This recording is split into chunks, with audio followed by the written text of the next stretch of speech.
Avant de commencer, je vous demande de vous abonner à cette chaîne. C'est gratuit. Merci beaucoup. Madame Crawford, l'état de votre mère est critique.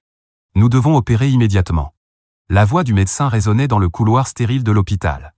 Je serrai mon téléphone plus fort, tentant de joindre Douglas pour la 6e fois. Lorsqu'il répondit enfin, son irritation était palpable. « Qu'est-ce que tu veux encore, Virginia ? Je suis en réunion importante », lâcha-t-il sèchement. La froideur familière de sa voix me noua l'estomac. Maman est en train d'être emmenée en chirurgie d'urgence. J'ai besoin de toi ici, le suppliai-je, la voix brisée. Les néons bourdonnaient au-dessus de ma tête pendant que j'attendais sa réponse. Désolé. Je peux pas venir. Des choses importantes se passent. Débrouille-toi toute seule, répondit-il avant de raccrocher. Je m'appelle Virginia Crawford, j'ai 47 ans, et ce moment-là, à l'hôpital Saint-Luc de Birmingham, fut celui où j'ai enfin admis que mon mariage était irrémédiablement perdu. Tandis que je regardais les infirmières pousser ma mère vers l'unité de soins intensifs, des souvenirs de jours plus heureux me submergèrent. Les après-midi d'été dans le domaine victorien de notre famille, le parfum des roses de maman flottant par les fenêtres ouvertes, le rire chaleureux de papa résonnant dans les couloirs ornés. Ce domaine appartenait à notre famille depuis 4 générations. Après la mort de papa il y a 3 ans, maman et moi l'avions hérité ensemble. Cette vieille maison représentait tout pour nous. Chaque planche qui craquait, chaque moulure travaillée racontait l'histoire de notre lignée. Douglas comprenait cela autrefois, du moins, je le croyais. Lorsque nous nous sommes mariés il y a 15 ans, il passait ses week-ends à aider maman dans son jardin qu'elle chérissait tant. Mais au fil du temps, le cœur de mon mari est devenu aussi froid que le marbre. Assise dans la salle d'attente des soins intensifs, mon téléphone vibra. Un message de Douglas. Mon avenir est assuré. Je viens de vendre le domaine. Je pars ce soir pour le Brésil avec quelqu'un qui me rend vraiment heureux. Adieu. Un étrange calme m'envahit en lisant ces mots. Ce que Douglas ignorait, c'est que je le surveillais depuis des mois. Mon détective privé m'avait tenu parfaitement informé de ses manigances, y compris de sa liaison avec sa jeune secrétaire et de leur projet de fuite à l'étranger. Je répondis d'un mot, fascinant. En regardant la silhouette fragile de ma mère à travers la vitre des soins intensifs, une détermination farouche s'éveilla en moi. Douglas n'avait aucune idée de ce qui l'attendait. Parfois, la meilleure des vengeances, c'est de laisser quelqu'un tomber dans le piège qu'il a lui-même tendu. Douglas n'a pas toujours été comme ça. Lorsque nous nous sommes rencontrés lors d'un gala de charité à Birmingham il y a 15 ans, il était différent, gentil, ambitieux, vraiment attentionné. À l'époque, il était jeune associé dans un cabinet d'avocats, et ses yeux s'illuminaient quand il parlait d'aider ses clients. Je me souviens de la façon dont il apportait du café à mon père pendant leur longue discussion sur la gestion du domaine, désireux d'apprendre et de comprendre l'héritage de notre famille. Le domaine victorien était bien plus qu'une maison pour nous. Construit en 1887 par mon arrière-grand-père, il représentait l'histoire même de notre lignée. Chaque Noël, chaque fête, chaque dimanche après-midi tranquille s'y déroulait. Je revois encore ma grand-mère assise dans son coin préféré de la bibliothèque, me racontant des histoires sur les générations qui nous avaient précédés. La famille, ce n'est pas que le sang, Virginia, disait-elle, ses yeux brillants de sagesse. C'est la confiance et la protection de ceux qui comptent le plus.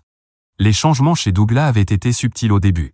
Il y a environ 5 ans, il avait commencé à passer plus de temps au bureau, rentrant de plus en plus tard.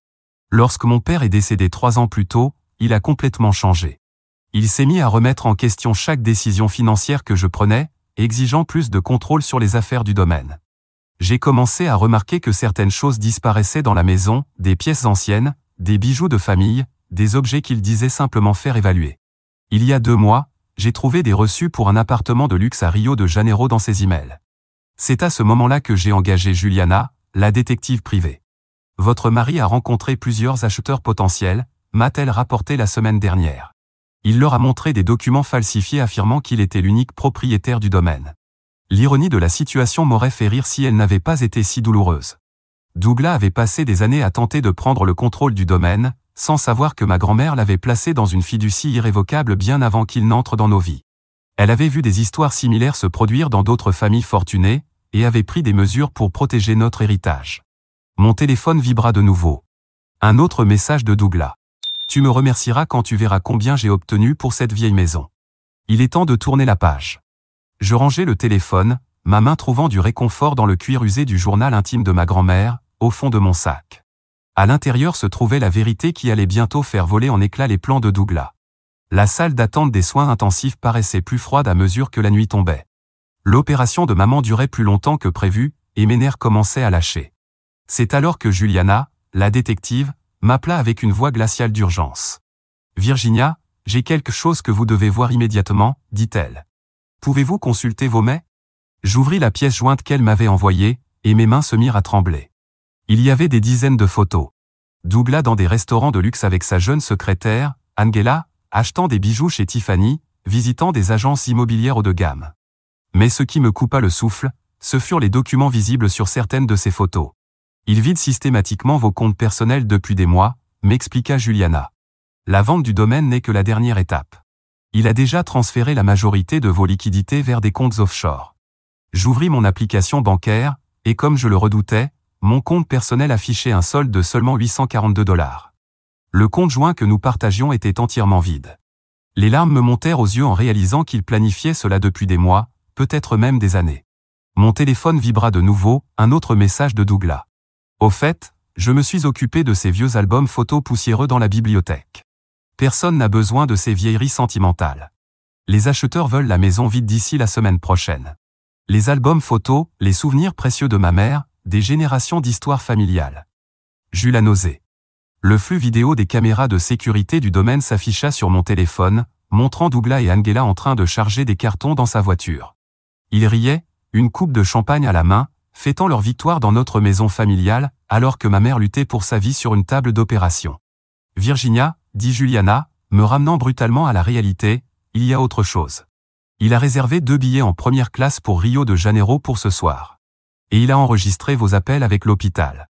Il voulait s'assurer que votre mère était trop malade pour interférer dans la vente. Le poids entier de sa trahison s'abattit sur moi. Il ne se contentait pas de voler notre argent. Il avait attendu que ma mère soit au plus faible pour agir. Il avait tout minutieusement calculé, pensant que je serais trop bouleversé pour remarquer ce qu'il faisait. À ce moment précis, le médecin apparut dans l'embrasure de la porte. « Madame Crawford, votre mère est stable. L'opération s'est bien déroulée, mais elle nécessitera des soins prolongés pendant sa convalescence. » Je serrai plus fort le journal intime de ma grand-mère, sentant les documents cachés à l'intérieur, ceux qui allaient signer la chute de Douglas. Il pensait avoir tout prévu dans les moindres détails. Mais il n'avait aucune idée de ce qui l'attendait. Parfois, la meilleure des vengeances ne consiste pas à gagner. Elle consiste à laisser son ennemi tout perdre, de ses propres mains. Monsieur Reynolds. Ici Virginia Crawford. Je crois comprendre que vous êtes l'acheteur avec qui Douglas a organisé la vente de notre domaine? Ma voix était posée, bien que la colère me brûlait de l'intérieur. Ah, oui, Madame Crawford. Votre mari m'a dit que vous appelleriez pour finaliser les détails. Je dois dire que $3 200 000 est une aubaine pour une propriété aussi magnifique, dit-il, visiblement satisfait. Et vous avez déjà transféré les fonds? Demandai-je en regardant le visage endormi et paisible de ma mère. Oui, ce matin même. Votre mari a insisté pour un paiement immédiat. Il parlait d'une opportunité d'investissement au Brésil à ne pas manquer. Je souris froidement. Monsieur Reynolds, je vous suggère de contacter votre banque immédiatement et de bloquer ce virement. Vous voyez, Douglas n'a en réalité aucune autorité pour vendre le domaine. Un long silence suivit. Pardon? La propriété est placée dans une fiducie irrévocable. Toute vente sans les documents officiels du gestionnaire de la fiducie est frauduleuse. Je l'entendis inspirer brusquement. Je crains que cela ne fasse de vous un complice involontaire de fraude immobilière. Alors que M. Reynolds essayait de digérer cette information, mon téléphone vibra encore une fois. Un nouveau message de Douglas. Je viens de déposer les derniers papiers chez les acheteurs. Tu devrais me remercier. J'ai conclu une super affaire. Direction l'aéroport avec ma... Je me reconcentrai sur M. Reynolds, qui commençait à bafouiller au sujet des documents légaux. Vérifiez bien votre contrat d'achat, lui conseillai-je calmement. Je suis certaine que vous y trouverez quelques irrégularités. Mon mari a un talent particulier pour falsifier des papiers lorsque cela l'arrange. À cet instant, Juliana entra discrètement dans la chambre d'hôpital, hochant la tête pour me confirmer que tout était en place. Elle me tendit un dossier contenant des copies des documents de la fiducie et les relevés bancaires récents prouvant les détournements opérés par Douglas. Madame Crawford. La voix de Monsieur Reynolds avait désormais une tonalité paniquée. Je viens de vérifier les documents. Ces signatures, elles ne correspondent pas au registre du comté. Non, en effet, répondis-je calmement. Je vous conseille de contacter immédiatement votre avocat. Le FBI est déjà impliqué, et ils voudront sûrement vous entendre concernant votre rôle dans cette transaction. Comme si tout était orchestré, mon téléphone s'illumina d'un appel de l'agent Sarah Martinez, qui construisait un dossier contre Douglas depuis un mois. Nous sommes en place à l'aéroport, annonça TL. Votre mari vient d'enregistrer ses bagages pour son vol vers Rio, accompagné d'une femme correspondant à la description d'Angela. Parfait timing, répondis-je en regardant Juliana installer son ordinateur portable pour surveiller les caméras de sécurité. Il n'a aucune idée que l'administrateur de la fiducie l'attend à la porte d'embarquement. Le message suivant de Douglas me fit secouer la tête. Embarquement imminent. Tu ne nous retrouveras jamais. Profite bien de ta vie vide dans cette vieille baraque sans valeur. Je ne pris même pas la peine de répondre. À la place, j'ouvris le journal intime de ma grand-mère et en sortis le document qui allait sceller le destin de Douglas, l'acte original de la fiducie, aux dispositions limpides concernant le transfert de propriété et la prévention de la fraude. Juliana leva les yeux de son ordinateur portable avec un sourire satisfait. La sécurité de l'aéroport vient de signaler leur passeport. Tu veux voir le spectacle? Sur l'écran de Juliana, le flux vidéo de la sécurité de l'aéroport montrait Douglas et Angela s'approchant du terminal international. Ils avaient l'air sur deux, presque arrogants, traînant leurs valises assorties hors de prix. Je remarquai le collier de saphir de ma mère autour du cou d'Angela, un héritage familial transmis de génération en génération. Madame Crawford, grésilla la voix de l'agent Martinez dans mon téléphone, nous avons découvert quelque chose d'inquiétant. Votre mari n'a pas seulement falsifié des documents pour la vente du domaine. Il dirigeait un système complexe impliquant plusieurs propriétés et des victimes âgées. Ma main se referma sur la rambarde du lit d'hôpital tandis qu'elle poursuivait. Nous avons identifié au moins 6 autres cas où il a ciblé des familles fortunées pendant des urgences médicales. Il falsifiait des procurations pendant que les victimes étaient hospitalisées. La révélation me frappa comme un coup de massue. Toutes ces longues nuits passées soi-disant au bureau, ces rendez-vous mystérieux avec des clients. Il perfectionnait son escroquerie depuis des années. Je pensais aux autres familles, aux autres maisons, aux autres vies qu'il avait voulu briser. Il y a encore pire, intervint Juliana, les yeux fixés sur son écran. J'ai remonté la piste de l'argent. Angela n'est pas juste sa maîtresse. Elle est sa complice depuis le début. Elle travaille pour une société écran qui blanchit l'argent issu de ses arnaques immobilières. Sur le flux vidéo, je vis Douglas s'approcher de la porte d'embarquement. Il portait le costume sur mesure que je lui avais offert pour notre anniversaire, probablement le dernier cadeau que je lui ferai jamais. Angela s'agrippait à son bras, riant à une remarque qu'il venait de faire. Puis tout se précipita. 2 agents du FBI en costume approchèrent d'un côté. Le gestionnaire de la fiducie, M. Harrison, arriva de l'autre, escorté par la sécurité de l'aéroport. Le visage de Douglas passa de la confusion à la stupeur, puis à la fureur en quelques secondes. Vous ne comprenez pas, sa voix résonnait clairement dans le flux audio de Juliana. Ma femme m'a donné l'autorisation de vendre la propriété, j'ai les documents. Des documents falsifiés, l'interrompit M. Harrison. Le domaine Crawford est protégé par une fiducie irrévocable depuis plus de 20 ans. Même si votre femme l'avait voulu, elle n'aurait pas pu en autoriser la vente. Je regardais le visage de Douglas se décomposer alors qu'il réalisait son erreur. Mais au lieu de se rendre, il poussa Angela vers les agents et s'enfuit. Il fit à peine 10 pas avant que la sécurité ne le plaque au sol, en voyant valser le bracelet ancien de ma mère, que je n'avais même pas remarqué comme disparu, sur le sol de l'aéroport. Virginia, dit Juliana d'une voix urgente, Douglas vient d'essayer de transférer encore 500 000 $ depuis le compte de ta mère. Si je ne l'avais pas gelé hier. Mon téléphone vibra avec un dernier message de Douglas, tu crois être maligne? Vérifie l'assurance maladie de ta mère. Oups. Mon sang se glaça. J'appelai immédiatement le service de facturation de l'hôpital. Effectivement, Douglas avait annulé la police d'assurance de ma mère la semaine dernière, prétextant une mesure d'économie. L'opération qu'elle venait de subir allait coûter des centaines de milliers de dollars. Il avait tout planifié. Faire hospitaliser ma mère sans assurance, vider nos comptes, vendre le domaine et disparaître avec l'argent, me laissant crouler sous les dettes médicales. Ce qu'il n'avait pas prévu, c'est que j'avais transféré ma mère sur ma propre assurance 3 mois plus tôt, quand Juliana avait découvert les premières traces de son plan. Parfois, le meilleur piège, c'est celui que l'ennemi ne voit jamais venir. Alors que je regardais Douglas se faire menotter sur l'écran de Juliana, l'agent Martinez entra précipitamment dans la chambre d'hôpital. Son visage était grave. Madame Crawford, nous devons agir vite. Les relevés téléphoniques de votre mari montrent qu'il a contacté une entreprise de démolition hier. Ils sont censés commencer les travaux sur le domaine demain matin. Apparemment, l'acheteur souhaite raser le terrain immédiatement. Mon cœur manqua un battement. Le domaine ne contenait pas seulement nos souvenirs familiaux. Il renfermait aussi des preuves des autres crimes de Douglas. J'avais découvert un coffre caché dans son bureau la semaine dernière, mais je n'avais pas encore réussi à l'ouvrir. Il essaie de détruire les preuves, dit Juliana en composant déjà un numéro. Et je parierais que ce coffre contient des documents liés à ces autres victimes. Il y a un autre problème, ajouta l'agent Martinez. Angela a disparu. Elle s'est éclipsée pendant la confusion de l'arrestation, et elle a accès à toutes vos informations bancaires. Je sortis le journal intime de ma grand-mère et en retirai une petite clé cachée dans la reliure. Ma grand-mère n'a pas seulement créé la fiducie, expliquai-je. Elle a aussi fait installer un système de sécurité ultramoderne dans tout le domaine. Chaque pièce est surveillée, chaque document protégé. Angela ne pourra rien consulter sans déclencher des alarmes silencieuses. À ce moment précis, l'ordinateur portable de Juliana émit une alerte sonore. Les caméras de sécurité du domaine montraient Angela escaladant une fenêtre pour pénétrer dans le bureau de Douglas.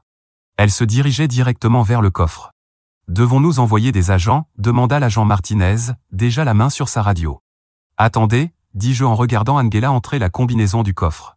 Ma grand-mère avait aussi prévu un dispositif de sécurité supplémentaire. Toute tentative d'accès non autorisée.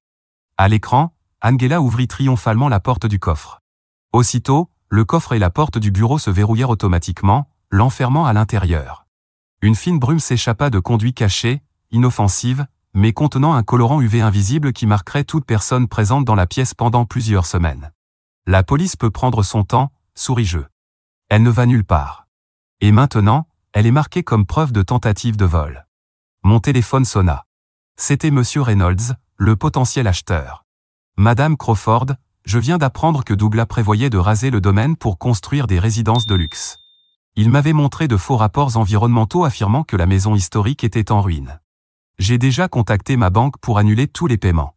Merci, Monsieur Reynolds. Mais vous devez savoir que l'entreprise de démolition qu'il a engagée est une autre société écran. Ils auraient pris votre argent et disparu. L'agent Martinez raccrocha un appel et se tourna vers moi. Le FBI vient de retrouver l'ordinateur portable de Douglas. Il contient des dossiers détaillés sur des familles aisées ayant des proches âgés ou malades dans 3 États. Il prévoyait d'étendre considérablement son arnaque. Je regardais ma mère, toujours paisiblement endormie, puis de nouveau le flux de sécurité où Angela frappait furieusement à la porte du bureau. Ma grand-mère disait toujours que la cupidité finit par se détruire elle-même. Douglas n'avait jamais compris que la véritable valeur de notre domaine ne résidait pas dans son prix, mais dans les protections qu'elle avait intégrées à chaque pierre. L'ordinateur de Juliana émit une nouvelle alerte. « Virginia, dit-elle avec urgence, tu dois voir ça. » Elle tourna l'écran vers moi, montrant ce qui ressemblait à des confirmations de virement. « Douglas a mis en place des retraits automatiques des comptes de retraite de ta mère. Ils sont programmés pour minuit. Il essaie de tout vider avant que les banques ne gèlent ses avoirs. » Je souris, me rappelant le jour, 3 mois plus tôt, où j'étais allé voir la vieille amie de ma grand-mère à la société de fiducie. « Qu'il essaie ?» dis-je en ouvrant l'application bancaire sur mon téléphone. J'ai déjà tout transféré vers de nouveaux comptes protégés par la fiducie. Il va tenter de vider des comptes vides et s'incriminer encore davantage.